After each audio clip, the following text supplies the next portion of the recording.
SIM registration deadline was on the 31st of March 2024, where all mobile operators are required by law to suspend all unregistered SIM cards. At the moment, MTC has registered 83.3%, which amounts to about 1.6 million, 13,893 SIM cards, which means that we have a total of 323,236 SIM cards that remain unregistered by the deadline.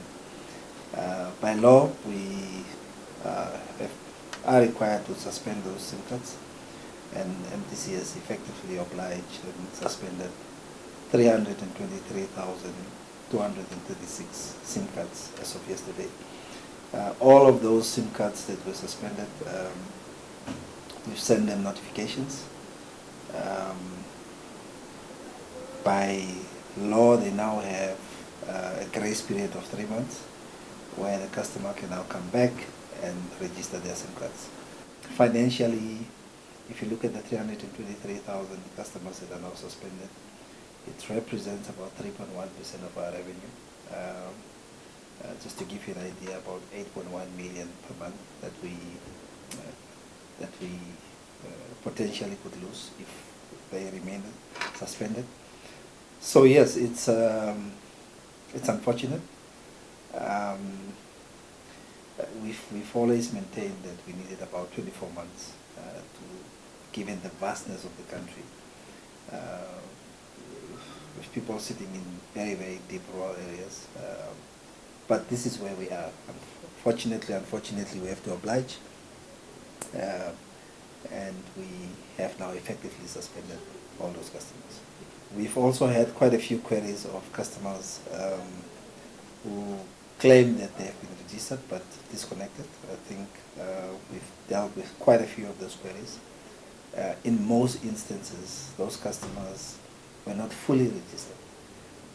So they could have come for registration, did not bring an ID or residential address or their PO box, and in those cases it means you were not fully registered.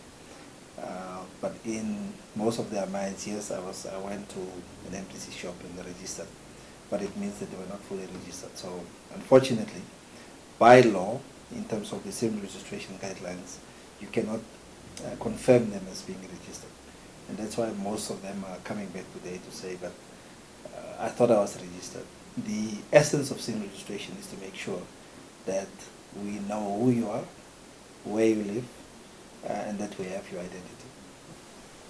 Going a day or an hour or 30 minutes without your phone, that being disconnected, I think that is trauma for anybody.